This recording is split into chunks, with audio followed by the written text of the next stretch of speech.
మన వారాహి సభలో కూడా చెప్పాడు. తప్పిపోతే నరసాపురంలో చిన్నప్పుడు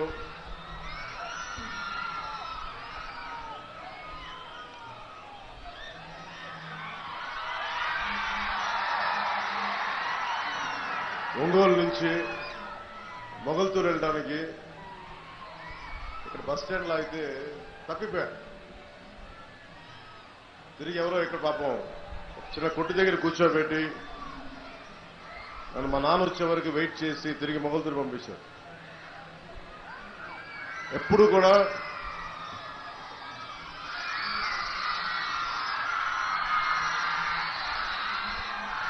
నాకు నర్సపూరు మొగల్తూరు చాలా తీపి జ్ఞాపకాలు.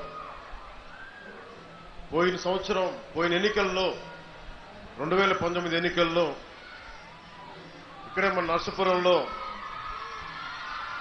ఆరోగ్యం బాగలేక పడిపోయినా వచ్చి ఆ రోజు మాట్లాడి మీతో మనస్ఫూర్తిగా మీతో పంచుకున్నందుకు నాయకర్ గారికి చాలా తక్కువ ఓట్లతో ఓడిపోయారు. కష్టమైన సమయంలో కూడా మీరు అండగా నిలబడ్డారు. నర్సాపురం ప్రజలు గుండెల్లోకి తీసుకున్నారు. ఇది 2024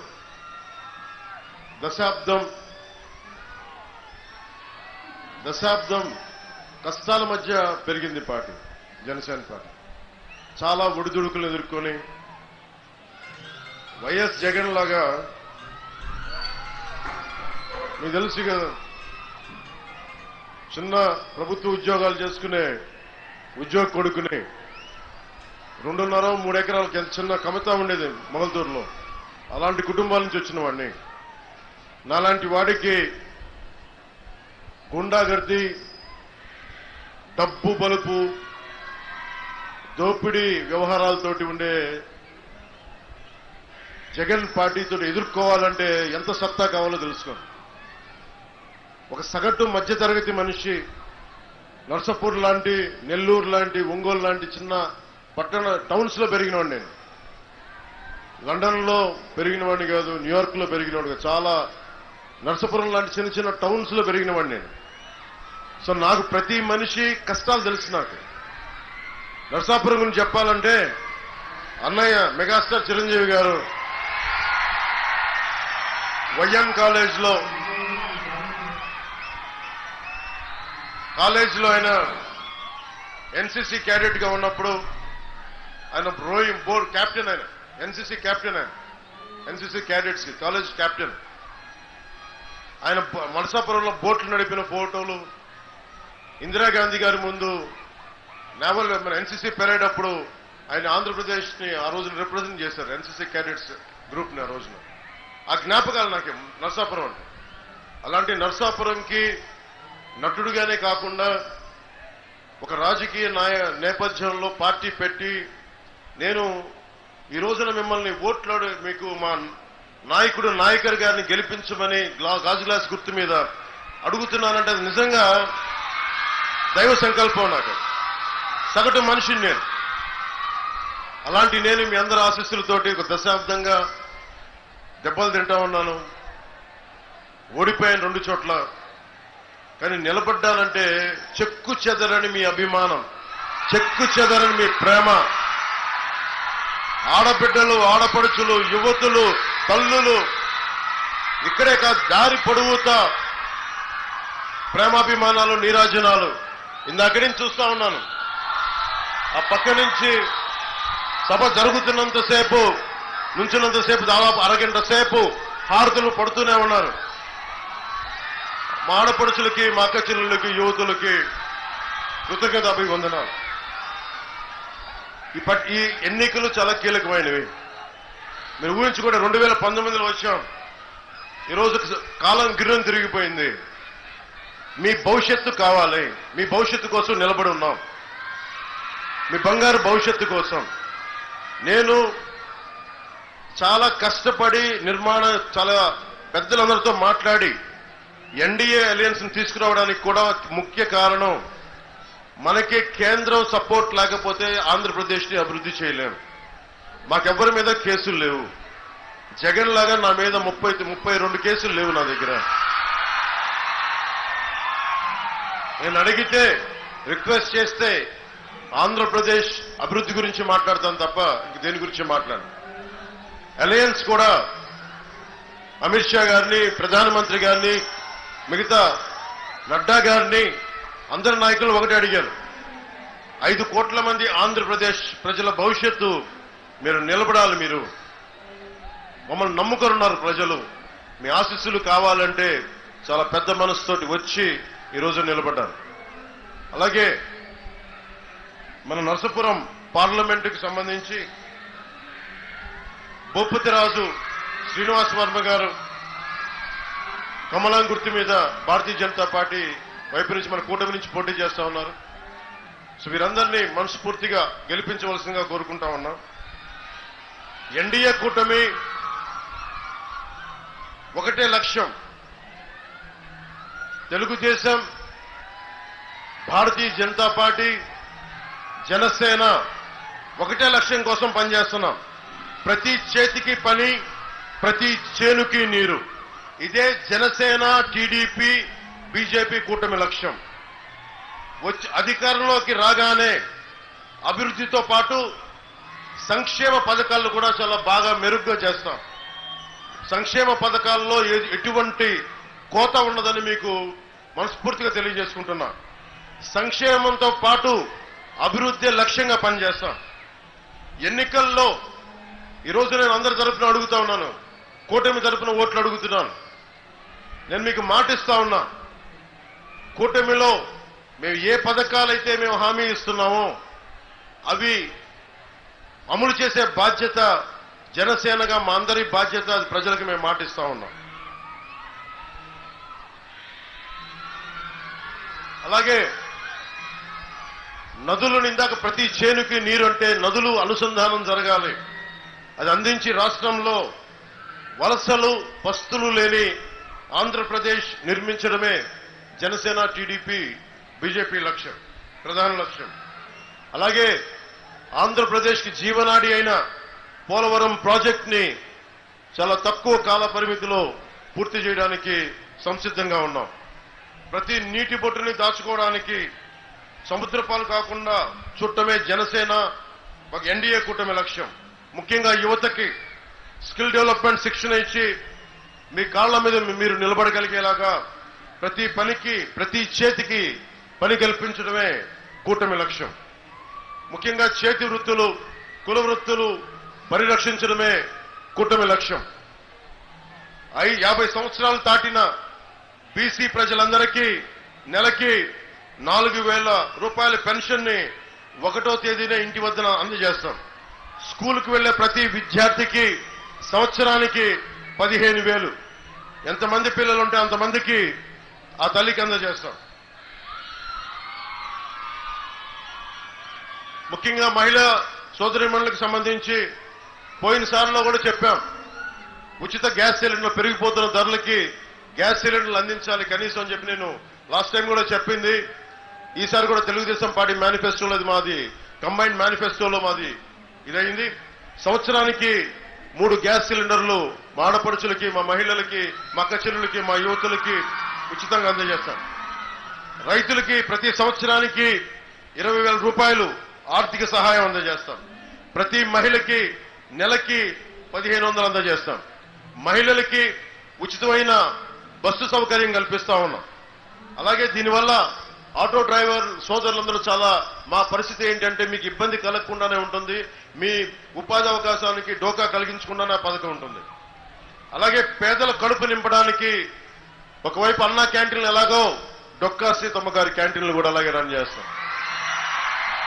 అన్నా క్యాంటీన్లతో పాటు లక్ష్యం ఒకటైనా పేద ప్రజల కడుపు నింపడం, లక్ష్యం ఒకటైనా అన్నా క్యాంటీన్లతో పాటు డొక్కా సీతమ్మ గారి క్యాంటీన్లు కూడా పక్కనే రన్ చేస్తాం.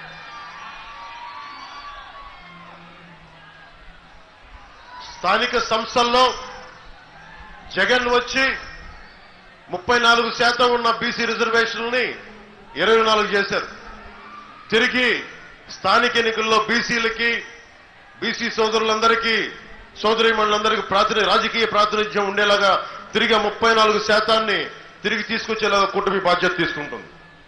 అలాగే బీసీ ఎస్సీ ఎస్టీ మైనారిటీ నిధుల్ని సబ్ ప్లాన్ ఫండ్స్ ని వాడికి అందజేస్తాం. ఎట్టి పరిస్థితుల్లో కూడా ఆ నిధుల్ని దారి మళ్లించకుండా చర్యలు తీసుకుంటాం.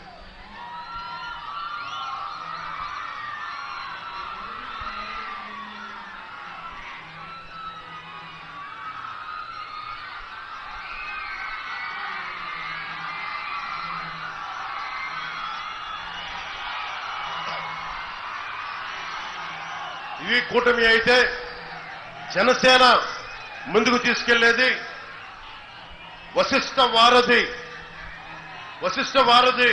మన నర్సాపురం సకినేటిపల్లి మన కోనసీమ నుంచి నర్సాపూర్కి ఈ బ్రిడ్జి నిర్మించి తీరుతాం.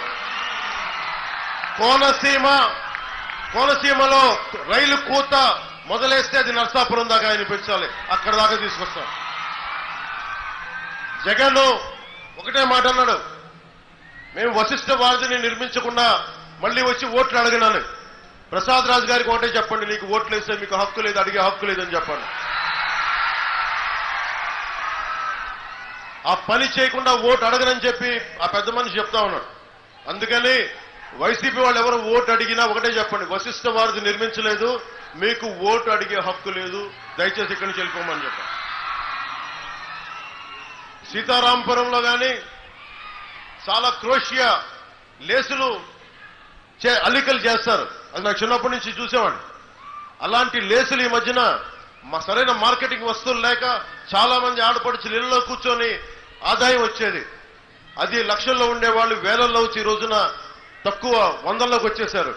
తిరిగి ఆ క్రొయేషియా లేసు అల్లికల్ని సరైన మార్కెట్ వచ్చేలాగా ఆడబిడ్డలకి ఆడపడుచులకి ఉపాధి అవకాశాలు ఉండేలాగా తిరిగి దానికి మార్కెటింగ్ సదుపాయాలని మనస్ఫూర్తిగా ఏర్పాటు చేస్తాం. ముఖ్యంగా ఆక్వా పరిశ్రమ, ఎవరైనా సరే నీళ్లలో మునిగిపోతున్న వ్యక్తులకి చెయ్యి అందజేస్తాం, పైకి లాగుతాం. కానీ ఆక్వా రైతుల కష్టాలకి జగన్ ఒకటే చేశాడు, కష్టంగా ఉంది హెల్ప్ చేయండి అంటే, సహాయం చేయండి అంటే ఓ గుదిబండ వాళ్ళు మెడక్ కట్టి ముంచేశాడు జగన్. అది ఎలాంటి మన ఇంత మత్స్యశాఖ ఇంత ఆదాయం ఉండి మత్స్యశాఖకి పూర్తి స్థాయి ఫుల్ టైం అధికారం లేడు. చంద్రబాబు గారి హయాంలో, తెలుగుదేశం హయాంలో కనీసం 150 రూపాయల యూనిట్కి, మనకి ₹1.50 యూనిట్కి ఉన్న కరెంటు ధరని ఇందాక చెప్పిన గుదిబండ జగన్ చేసింది ఏంటంటే ₹5 వరకు పెంచి ఆక్వా రైతుని సంపూర్ణంగా నష్టాల్లోకి పంపించేశాడు. అలాగే మనకి రొయ్య పిల్లల తయారీ, రొయ్య హ్యాచరీస్ ని యూనిట్ కి ₹8 పెంచేశారు. అలా ఆక్వా పరిశ్రమని ఆధారపడ్డ నర్సాపురం, పశ్చిమ గోదావరి జిల్లాలన్నింటినీ సమూలంగా ముంచేశాడు జగన్. 2019 నుంచి ఇప్పటికి సీడ్ రేటు దాదాపు ₹1100 పెరిగింది.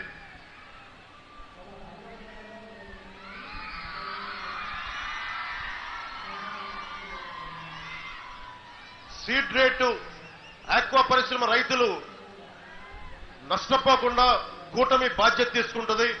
మీ అందరికీ లాభసాటి ధర ఉండేలాగా, గిట్టుబాటు ధర ఉండేలాగా ఇప్పుడులాగా ప్రతి 100 రొయ్యలకి మీకు దాదాపు ₹50 నష్టపోతున్నారు. ఆ నష్టాలు కలగకుండా మేము మీకు అండగా ఉంటాం ఆక్వా రైతులందరికీ. ఎక్కడో national fisheries development board Hyderabad లో ఉంది, పక్కన పెట్టుకొని కూడా కర్ణాటక రైతాంగం తీసుకుంటుంది, కానీ ఆంధ్రప్రదేశ్ ఆక్వా రైతాంగం దానికి ఈ ప్రభుత్వం అండగా లేదు. ముఖ్యంగా గుజరాత్ తర్వాత 974 కిలోమీటర్ల తీర ప్రాంతం మనది. అలాంటి తీర ప్రాంతాలను పెట్టుకొని ముఖ్యంగా మన మత్స్యకార సోదరులకి చాలా అన్యాయం జరుగుతూ ఉంది. అందుకే ఈ రోజున నర్సాపురం ఎందుకు బొమ్మిడి నాయకులు గారిని పెట్టామంటే ఒక నర్సాపురం కోసం కాదు, 974 కిలోమీటర్ల తీర ప్రాంతంలో ఉన్న ప్రతి మత్స్యకార సోదరులకి, ఇన్లాండ్ ఫిషరీస్ చేసే ప్రతి ఒక్కరికి ప్రతినిధి మా పార్టీ తరపు నుంచి, వారి తరపున ఒకటే మాటిస్తున్న మత్స్యకార సోదరులందరికీ, మీ భవిష్యత్తులో మీకు ఉపాధి అవకాశాలు కానీ లేదంటే మీకు ఆర్థిక పరిపుష్టి కానీ చేకూర్చేలాగా నేను సంపూర్ణమైన బాధ్యత నేను తీసుకుంటాను. ఇది వ్యక్తిగతంగా కూటమితో పాటు నేను వ్యక్తిగతంగా బాధ్యత తీసుకుంటా ఉన్నాను.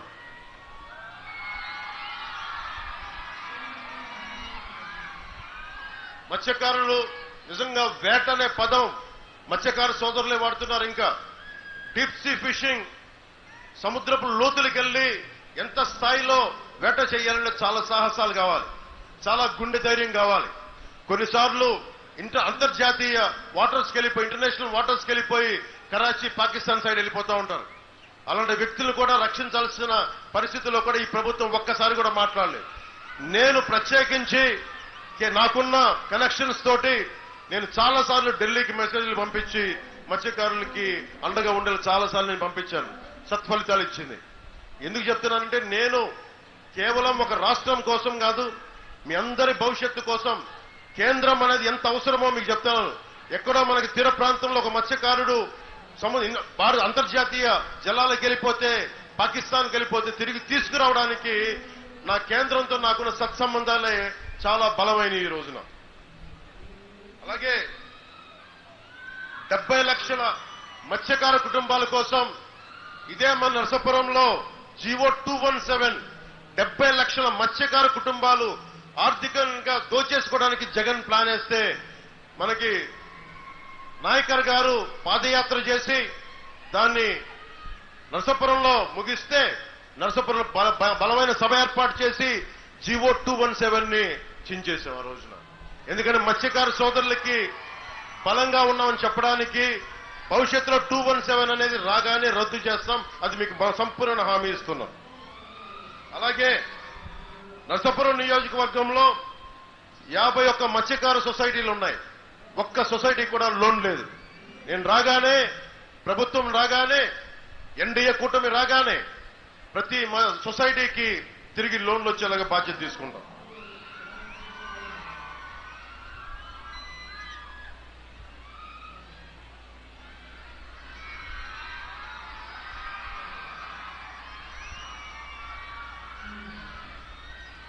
మత్స్యకార సోదరులకు కూడా హార్బర్ పూర్తి చేయలేదు. అతను ప్యాలెస్ల మీద ప్యాలెస్లు కట్టుకుంటున్నాడు జగన్, కానీ మనకి హార్బర్లు, జట్టీలు పూర్తి చేయలేదు. నాకు మత్స్యకార సోదరుల కష్టాలు తెలుసు. నేను బాధ్యత తీసుకొని మత్స్యకార సోదరులు మాకు సంపూర్ణమైన మద్దతు ఇవ్వగలిగితే ఇప్పటిదాకా ఏ నాయకులు, ఏ ప్రభుత్వం, ఏ కూటమి చేయని విధంగా మేము మీకు బలంగా చేసి పెడతాం. మీ ఆర్థికంగా అండగా నిలబడతాం. దీనికి కారణం కూడా చెప్తున్నాను. విశాఖ హార్బర్ లో మత్స్యకారుల పడవలకి అగ్ని ప్రమాదం జరిగితే 50,000 రూపాయల చొప్పున పార్టీ నుంచి నేను ఆర్థిక సహాయం అందించాం. ఆ రోజున నేను ఆర్థిక సహాయం అందజేస్తే జగన్ వాళ్ళ వైసీపీ పార్టీ వచ్చి మీరు తీసుకుంటే మీకు బోట్లు ఇవ్వం, డీజిల్ సబ్సిడీలు ఇవ్వమంటే నువ్వేం చేసుకుంటావు చేసుకుపో, కానీ మాకున్న సహాయాన్ని ఒక మనిషి వచ్చి మాకు అందిస్తున్నప్పుడు, మమ్మల్ని అర్థం చేసుకున్న మనిషి వచ్చి అందిస్తున్నప్పుడు మేము చేస్తామని చెప్పి డబ్బులు తీసుకొని వారి ప్రతికూల పరిస్థితులు కూడా మాకు బలంగా నిలబడ్డారు. వేటకు వెళ్లే మత్స్యకార సోదరులకి కార్డులు లేదని చెప్పి ఇన్సూరెన్స్ లేకుండా చేస్తున్నారు. అలాంటి ఇన్సూరెన్స్ ప్రతి మత్స్యకార సోదరులకి వచ్చేలాగా ప్రభుత్వ శాఖల్ని, మత్స్యకార శాఖల్ని బలోపేతం చేసి కేవలం ఎన్నికల ముందు 10 లక్షలు హామీ అని చెప్పిన వ్యక్తి దాన్ని 5 లక్షలు, అది కూడా కొద్ది మందికే పెట్టాడు.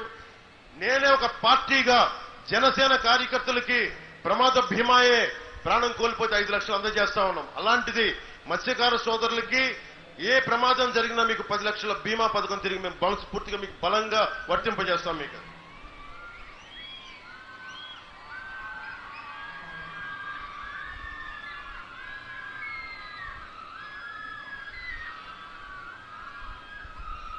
అలాగే శెట్టి బలిజ గౌడ సోదరులకి ఎక్సైజ్ కేసులు పెడతా ఉన్నారు. అవి రాగానే ప్రభుత్వం, కూటమి ప్రభుత్వం రాగానే వాటి నుంచి మీకు విముక్తి కలిగిస్తాం.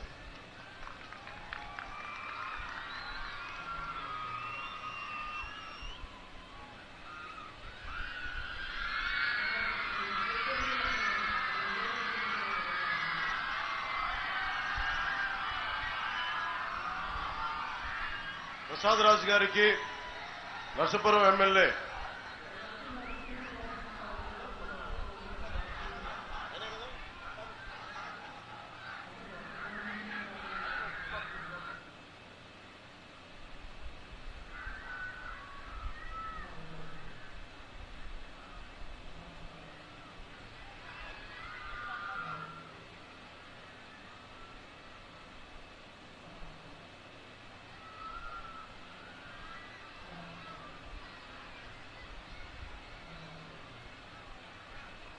ముఖ్యంగా నేను కులాలను దాటి రాజకీయం చేసేవాడిని. అన్ని కులాలు బాగుండాలి మనస్ఫూర్తిగా గుండెల లోతులోంచి కోరుకునేవాడిని. ఒక్క కులం కోసమో, కొన్ని కులాల కోసమో, కొన్ని వర్గాల కోసమో నేను జనసేన పార్టీ పెట్టలేదు. అన్ని కులాలు బాగుండాలి, అందరూ బాగుండాలి. ప్రసాద్ రాజు గారి దుర్మార్గం ఏంటంటే ఒక్క కులం మీద ఆయన కక్ష కట్టారని నాకు దృష్టిలోకి వచ్చింది. 40 మంది అధికారులని ఒక్క సామాజిక వర్గానికి చెందిన అధికారులని చెప్పి ఆయన బదిలీలు చేశారు. ఇది చాలా అన్యాయం. ఇది అలాంటి ముఖ్యంగా మీరు ఊహించుకోండి, మీరందరూ ఒకసారి ఆలోచించండి. మనందరం ఎవరో ఒకళ్ళు ఏదో ఒక కులంలో పుట్టాలి, ఇది మన చాయిస్ లేదు. కానీ కేవలం మన కులంకే పరిమితం అవ్వాలా అని అంటే ఇంతమంది వ్యాపారస్తులు ఉన్నారు, చిన్న చిన్న ప్రతి షాప్స్ ఉన్నాయి. ఒక కులాన్ని నమ్ముకుంటే ఎవరు వ్యాపారం చేయలేరు, ఒక్క కులాన్ని నమ్ముకుంటే ఎవరు ఏది చేయలేరు. కానీ ఎవరి కులాలకి వెనుకబాటుతనాన్ని గుర్తింపు ఇవ్వాలి. ఇది దృష్టిలో పెట్టుకొని నేను పుట్టిన కులంతో పాటు అందరికీ గౌరవం ఇస్తాను. కానీ సమస్య ఏంటంటే జగన్ ఆయనకి కాపులు ఓట్లు కావాలి, కానీ కాపుల్ని అంతా నచ్చ తిట్టించారు. నేను ఎప్పుడన్నా కేవలం కాపులకే నేను పార్టీ పెట్టాను నేను ఎప్పుడన్నా చెప్పాను? మీరు బళ్ళారి వెళ్ళండి, కర్ణాటకలో బళ్ళారి వెళ్ళండి, రాయచూరు వెళ్ళండి, చిక్బళ్ళాపూర్ వెళ్ళండి, విదేశాల్లో ఎక్కడో నాష్వా సిటీకి వెళ్ళండి. నేను ప్రపంచంలో ఏ మూలకి వెళ్ళినా నన్ను కులాలకి మతాలకి అతీతంగా నన్ను ప్రేమిస్తాను. అందరి వల్ల ఎదిగిన వాడిని ఒక్క కులం కోసం ఎందుకు పనిచేస్తాను? అన్ని కులాలు బాగుండాలని కదా. కానీ నన్ను ఒక కులానికి పరిమితం చేయడానికి కేవలం కాపు నాయకుల చేత తిట్టిస్తే ఇవన్నీ అర్థం కాని ఈ చిల్లర పనులు చూస్తూ ఉంటే నాకు జగన్ చూస్తే జాలేస్తుంది.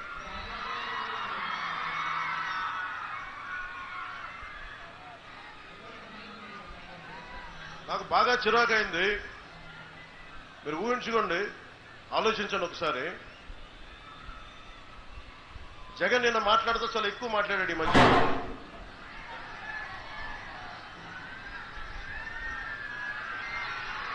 ఏదో ఓజీ పోస్టర్ చూపిస్తా ఉన్నా. జగన్కి ఒకటే చెప్తా ఉన్నా, జగన్ నువ్వు శివశివాని స్కూల్లో 10th క్లాసు ఇంటరు పేపర్లో నువ్వు లీక్ చేస్తా ఉంటే నేను చెగువేరా గురించి చదువుతా ఉన్నా. విప్లవ నాయకుడు చెగువేరా గురించి, నోమ్ చోమ్స్కీ, చాలా పెద్దోళ్ళ గురించి చదువుతా ఉన్నా.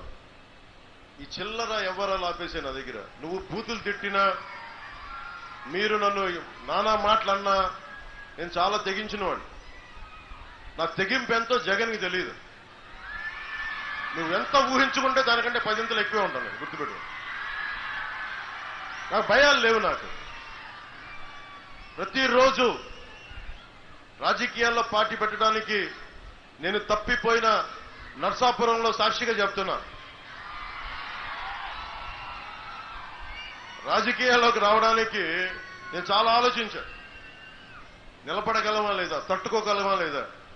అన్నిటికంటే కూడా నేను మొన్న తెనాలి సభలో కూడా చెప్పాను, ఒక సమస్య గురించి మాట్లాడాలంటే చాలా కన్వీనియంట్ గా రైట్ గా నేను డిప్లొమాటిక్ గా మాట్లాడాను.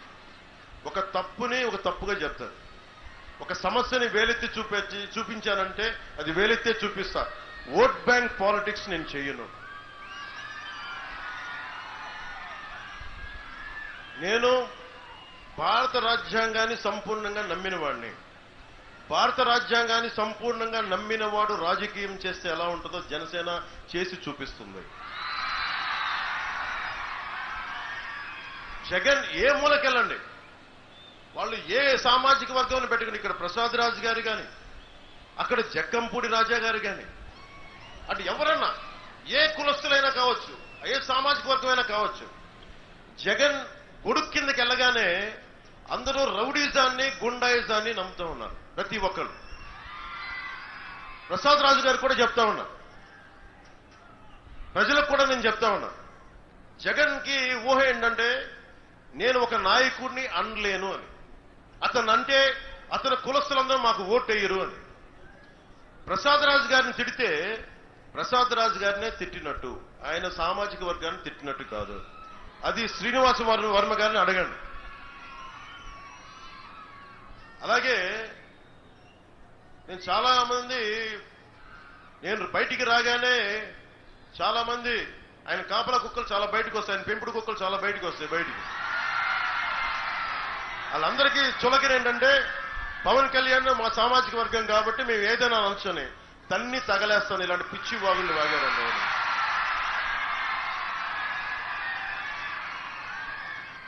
మేము కాపు డాష్లండి అంటే పట్టకార పెట్టి 4 బయటికి లాగుతాం. జాగ్రత్త, పిచ్చి మాటలు మాట్లాడకండి. ఫోన్లే కదా అని చాలా సార్లు వదిలేస్తా ఉంటారు.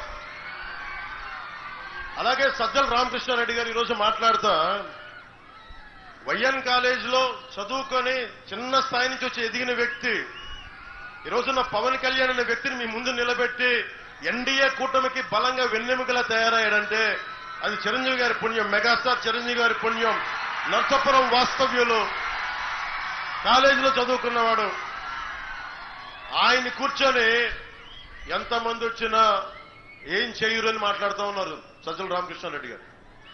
సజ్జల రామకృష్ణారెడ్డి గారు కూడా చెప్తున్నా, మీరందరికీ డబ్బులు ఎక్కువైపోయినాయి, మీ అందరికీ అధికారం ఎక్కువైపోయింది, నోటికి ఏదొస్తే అది మాట్లాడటం అలవాటైపోయింది మీకు. రజనీకాంత్ వచ్చి, సూపర్ స్టార్ రజనీకాంత్ గారు వచ్చి చంద్రబాబు గారి కోసం పాప ఆయన బాగుండాలని బర్త్డే విషెస్ చెప్పి ఆయన చెప్తే ఆయన్ని కూడా తిట్టేస్తారు వీళ్ళు. మొన్నదాకా మెగాస్టార్ చిరంజీవి గారు పాపం ఆయన ఏదైనా పాలసీలు చెప్తే బాగున్నాయని ఎంకరేజ్ చేసినప్పటి వరకు చిరంజీవి గారు మంచోళ్లే. కానీ ఈ రోజున చిరంజీవి గారు జనసేనకి 5 కోట్ల రూపాయలు ఇచ్చి వారి అబ్బాయి రామ్ చరణ్ నువ్వు కూడా డబ్బులు ఇవ్వాలని చెప్పి జనసేనకి నిలబడాలని చెప్తే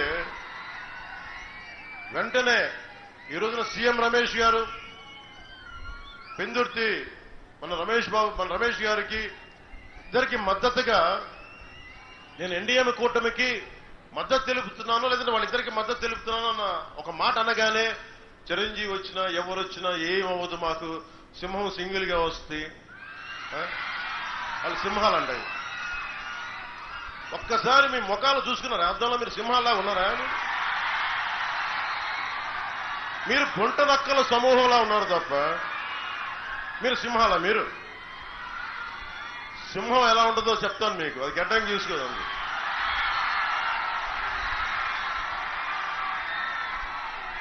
సింహమే మీతో పోరాడింది అంటే గుంట నక్కలు, హైనాలు, తోడేళ్లు ఎన్ని వచ్చినా మేము సింగిల్ గా వస్తా ఉంటే, బాబు సజ్జల రామకృష్ణారెడ్డి నీకు నా సంగతి తెలియదు. నేను ప్రతిరోజు జగన్ కూడా చెప్తున్నా,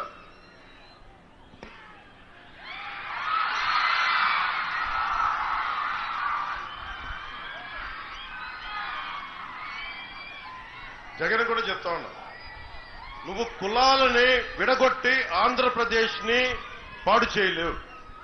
నువ్వు కులాలు విడగొట్టే కొద్దీ నేను కులాలని ఏకం చేస్తాను. నువ్వు శెట్టి బలిజల్ని వదలట్లా, కాపుల్ని వదలవు, మత్స్యకారుల్ని వదలవు, ఎస్సీ సామాజిక వర్గాన్ని వదలవు, ఎస్సీల్ని కూర్చోబెట్టి ఇంకా దారుణం చంపేసి మీ ఎమ్మెల్సీ చేత చంపేస్తే ఎంత ధైర్యం కాకపోతే మీరు డోర్ డెలివరీ చేసి నేనే హత్య చేశానని చెప్పి అతన్ని జక్కంపూడి రాజా గారు భుజాల మీద పెట్టుకొని ఊరేగిస్తుంటే వాట్ అండ్ అడాసిటీ అనిపిస్తుంది. ఎంత దురహంకారం లేకపోతే మీరు ఆ పనులు చేస్తారు. మీరు అంటే ఆంధ్రప్రదేశ్ లో ఎవరికి ఆలోచించడం మీకు భయపడతారని మీరు అనుకుంటున్నారా? ప్లేడు బ్యాచ్లను పెట్టుకొని మీరు రాజ్యాలని, మీరు ప్రజల్ని నియంత్రణ చేద్దాం అనుకుంటున్నారా? సజ్జల రామకృష్ణారెడ్డి గారు మీకు కూడా చెప్తున్నా, మీరు పులివెందల నుంచి వచ్చారు, లోపల ఈ అరాచకాలు చేసే మీరు ఆ ఫ్యాక్షన్ మైండ్ సెట్ నుంచి వచ్చారు నాకు తెలియదు. ఒక విప్లవకారుడు పాలిటిక్స్ చేస్తే మీకు ఎలా ఉంటుందో తెలియజేస్తాను, గుర్తుపెట్టుకోండి. మీకు నా సంగతి తెలియదు. ప్రతిరోజు పొద్దున్న లేస్తే సాయంత్రం ఇంటికి వెళ్తే ఇంటికి వెళ్ళినట్టు అంతే. ఎందుకు చేస్తున్నాను ఈ సరదా? కోట్లు సంపాదించగలను, సంపాదించాను. కానీ ఈ నేల కోసం నిలబడే మనుషులు కావాలి. అల్లూరి సీతారామరాజు గారు ఉన్నారండి? కాదు.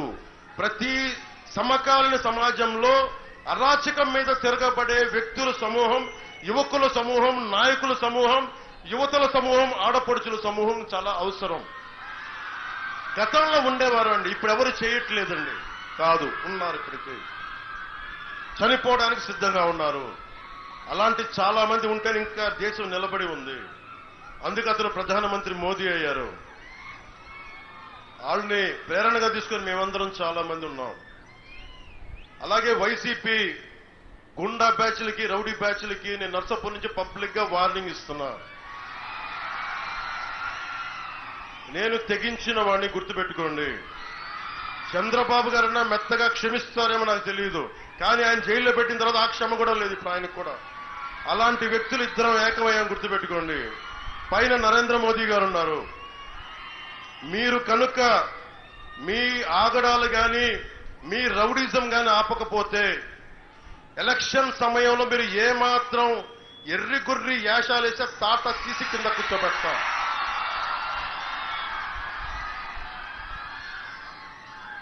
అలాగే నా మీద సామాజిక మాధ్యమాల్లో గాని వైసీపీకి అనుకూలందరూ రెచ్చిపోయి పిచ్చి పిచ్చి వాగుళ్ళు వాగితే మర్చిపోయే వ్యక్తిని కాదు, అది కూడా గుర్తుపెట్టుకోండి. సజ్జల రామకృష్ణారెడ్డి గారు ఒకటే చెప్తున్నా, మా అన్న చిరంజీవి గారి జోలికి రాకు నువ్వు. అజాత శత్రువు ఆయన కాంగ్రెస్ లో ఉంటారో, ఇంకో పార్టీకి ఇస్తారో, వైసీపీకి మద్దతు ఇస్తారో. మీకు వైసీపీకి మద్దతు ఇచ్చిన రోజున నేను ఒక్క మాట మాట్లాడాల, గుర్తుపెట్టుకోండి. సొంత తమ్ముని నేను ఒక్క మాట మాట్లాడాల. 3 రాజధానులు పాపం మంచిదే అని ఆయన మీరు ఒప్పిస్తే ఆయన పాపం దానికి అనుకూలంగా మాట్లాడారు. ఆ రోజు నేను ఒక్క మాట మాట్లాడాల. రక్తం పంచుకు పుట్టిన తమ్ముడు నేను. అంత అర్థం చేసుకున్న వ్యక్తిని ఈ రోజున ఆయన కూటమికి మద్దతు ఇచ్చారు లేదా అది నేను ఇంకా చూడల స్టేట్మెంట్. కానీ సజ్జల రామకృష్ణారెడ్డి గారి స్టేట్మెంట్ నా దృష్టికి వచ్చింది. సజ్జల రామకృష్ణారెడ్డి గారు, మా అందరి ట్యాక్స్ రూపంలో నువ్వు డబ్బులు తింటూ, ఈ మధ్యన కేంద్ర ఎన్నికల సంఘం కూడా చెప్పింది మీరు పార్టీలకి మాట్లాడకూడదని. అందుకని చెప్తా ఉన్నా, చిరంజీవి గారి జోలికి కానీ, రాష్ట్ర ప్రజల జోలికి కానీ, బడుగు బలహీన వర్గాల జోలికి కానీ, శెట్టి బలిజల బీసీల ఆత్మగౌరవానికి కానీ, కాపు సమాజం మీద కానీ దయచేసి పైకి మీరు ఒళ్ళు దగ్గర పెట్టుకొని మాట్లాడాలి.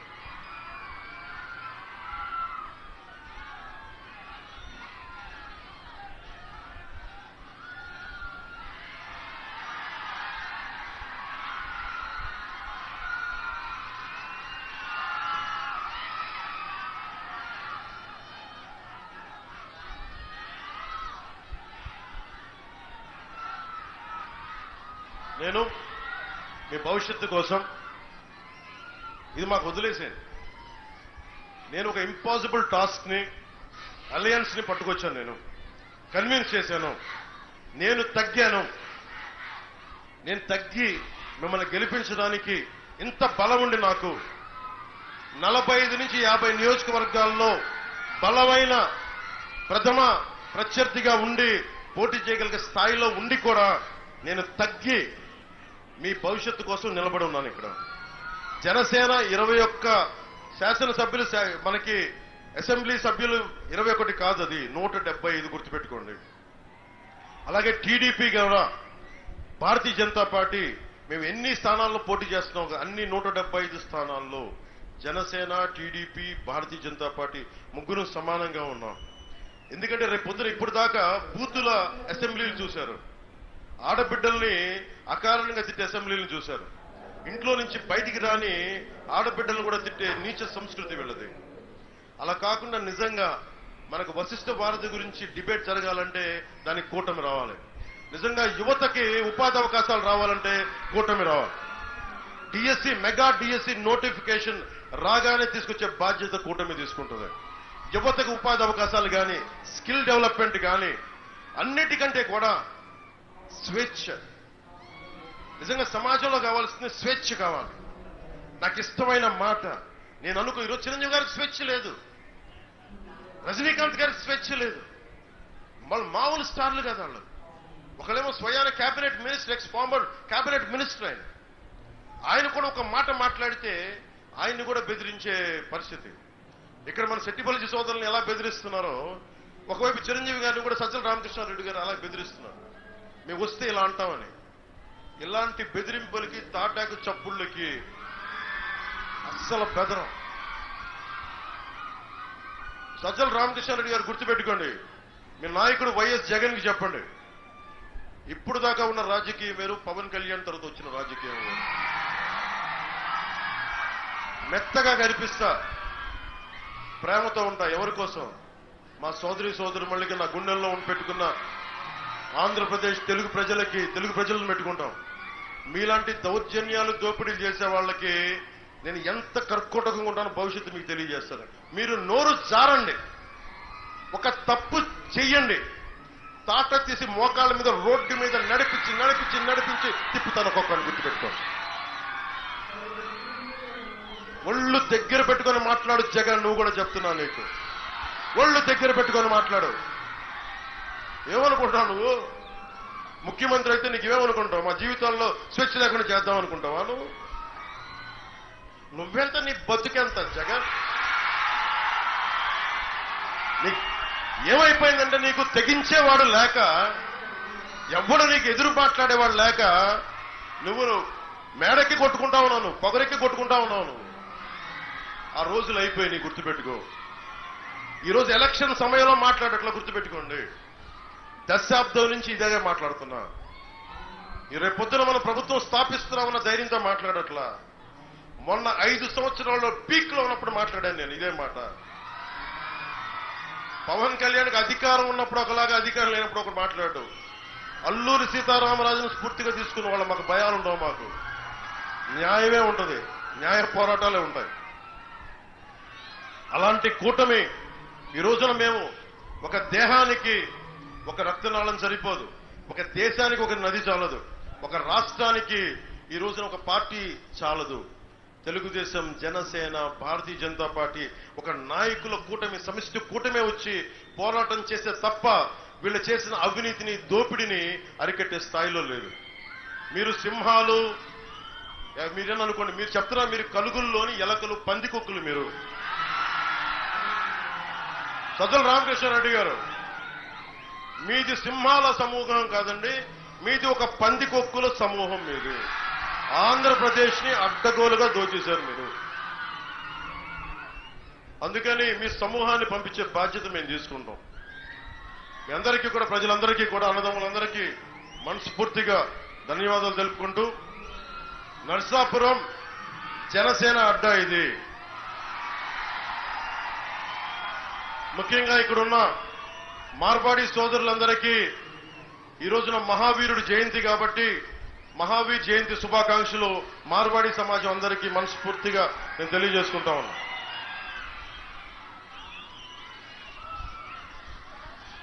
అలాగే ముస్లిం సమాజానికి కూడా, ముస్లిం దారి పొడుగుతా ముస్లిం సోదరులు నాకు అభినందనలు తెలియజేస్తా ఉన్నారు. నేను ఒకటే చెప్తున్నాను, భారతీయ జనతా పార్టీ రాగానే ముస్లిం సమాజం మీకు ఓటేయరు అంటే ఒకటే చెప్తున్నాను. నిజంగా భారతీయ జనతా పార్టీ కేవలం హిందువులకే పనిచేస్తే, గుజరాత్ లో మనకి గోవాలో అత్యధికంగా క్రిస్టియన్స్ నివసిస్తారు. అక్కడ భారతీయ జనతా పార్టీ జెండా రెపరెపలాడుతుందంటే ఎవరిని అలా చేయరు. అట్లా అది మీరు గుర్తుపెట్టుకోండి. నార్త్ ఈస్ట్ అంతా కూర్చోబెట్టి క్రిస్టియన్ సమాజం ఎక్కువ, అస్సాం కానీ ఏదైనా సరే తెగల గొడవల్ని మత గొడవలుగా చెప్తా ఉన్నారు. నేను మీకు మాటిస్తున్నా, మీ మీద ఈగ వాలితే ముందు నేను వచ్చి నిలబడతాను మీకు. అందుకని వీళ్ళు చెప్పే మాటలు కూడా నమ్మకండి. అలాగే క్రిస్టియానిటీకి సంబంధించి పాస్టర్ల గారికి, రెవరెండ్స్ కి నేను చాలా సభల్లో చెప్పాను, ఇంకోసారి చెప్తా ఉన్నాను. మత ప్రచారం మీకు స్వేచ్ఛ ఉంది. నిన్న రాజానగర సభలో కూడా చెప్పాను, మత ప్రచారం చేసుకునే స్వేచ్ఛ సంపూర్ణంగా ఉంది. జూలియా రాబర్ట్స్ లాంటి ఒక క్రిస్టియన్ మతంతో పుట్టిన వ్యక్తి హిందూ మతానికి మారినప్పుడు ఇక్కడున్న ఎవరైనా సరే స్వేచ్ఛగా మారడానికి ఎవరికి ఇబ్బంది లేదు. నేను అన్నది ఒక్కటి, తిరుపతిలో తిరుమలలో అన్యమత ప్రచారం మంచిది కాదు, దానికి సంబంధించి మాట్లాడడం తప్ప రాజ్యాంగం అదే చెప్తుంది. ఎవరి మతాల్ని, బాబాసాహెబ్ అంబేద్కర్ గారి స్ఫూర్తి రాజ్యాంగం ఎలా ఉంది అంటే ఎవరి మతాల్ని వారు ప్రచారం చేసుకోవచ్చు, కానీ ఎక్కడ అంటే మస్జిద్కి వెళ్ళి హిందూ ధర్మాన్ని ప్రబోధించకూడదు, చర్చికి వెళ్ళి హిందూ ధర్మాన్ని ప్రబోధించకూడదు, అలాగే హిందూ దేవాలయాలకు వెళ్ళి అన్యమత ప్రచారం చేయకూడదు. అదే నేను అంది. ఇది తప్పైతే నన్ను ఉరిదీసేయండి, అది నేను ఈ విధంగా అయితే నన్ను చంపేసేయండి. నేను మాట్లాడుతుంది నేను కన్వీనియంట్ గా మాట్లాడట్లా, రాజ్యాంగం ఏం చెప్పిందో అదే మాట్లాడుతున్నా. అలాగే ఈ విధంగా నేను తప్పు అయితే మీరు నన్ను మనస్ఫూర్తిగా అర్థం చేసుకోండి. నేను మటుకు ప్రచారం ఎప్పుడు తప్పని చెప్పలా. క్రిస్టియన్ ఫాదర్లకి, రెవరెన్స్ కి మనస్ఫూర్తిగా నేను తెలియజేసుకుంటా ఉన్నా. మీరు ఓట్లు ఎవరికైనా వేసుకోండి, అది నాకు ఇబ్బంది లేదు. ఈ మాట మాట్లాడితే ఓట్లు పోతాయి, ఈ మాట మాట్లాడితే ఓట్లు తగ్గితే నాకు భయం లేదు. I will always stand for right. ఏది సరైందో అదే చేస్తాను, నేను దానికే నిలబడతాను. కులాలకి, మతాలకి, ప్రాంతాలకి అతీతంగా పనిచేసేవాడిని. దయచేసి అందరూ ఈ వైసీపీ ట్రాప్ లో పడకుండా అందరూ పెద్ద మనసుతోటి కూటమిని అర్థం చేసుకుని భారీ మెజారిటీతో, చిన్న మెజారిటీ సరిపోదు, భారీ మెజారిటీతో గెలిపించండి. రేపు నాయకర్ గారు నామినేషన్ వేస్తా ఉన్నారు, వారికి అఖండ స్వాగతం పలికి ఆయన అందరూ దగ్గర నామినేషన్ వేయించండి. అలాగే భూపతిరాజు శ్రీనివాస వర్మ గారు నామినేషన్ సమయంలో కూడా ఆయన భీమలు వేస్తారు, వారికి కూడా మీ ఆశీస్సులు తెలియజేయండి. కమలం గుర్తు భారతీయ జనతా పార్టీ భూపతిరాజు శ్రీనివాస వర్మ గారు 23న నేను కూడా అదే రోజు వేస్తున్నాను. 23 నాతో కలిసి ఆయనకి నేను పిఠాపురంలో వేస్తుంటే ఆయన భీమవరంలో వేస్తున్నారు ఎంపీగా. తీయలేదు. ఈ దీంట్లో మీరు ముంచే కొద్దీ ప్రేమ ఉంటుంది, పగిలే కొద్దీ పదునే కొద్దీ. దాహం తీరుస్తుంది, శత్రువులకి ఆయుధం ఇది.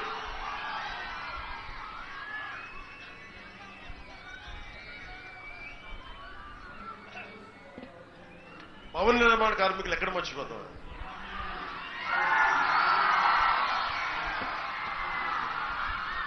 భవన నిర్మాణ కార్మికులు భవిష్యత్తుని నిర్మించి ఇంకేం చెప్పన్నారు చెప్పండి.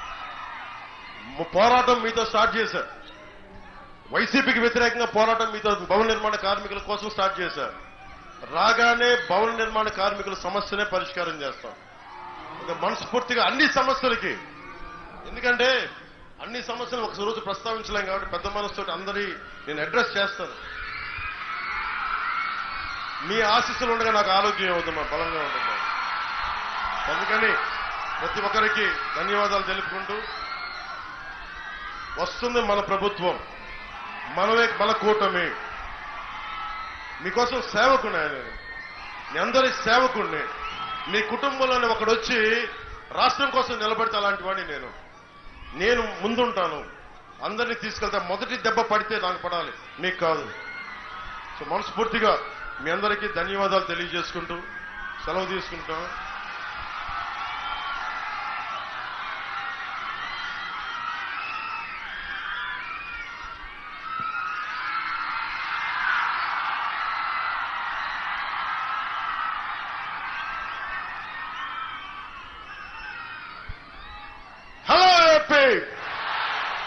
Hello AP, hello AP.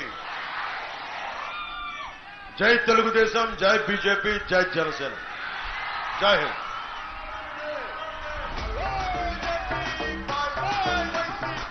Hello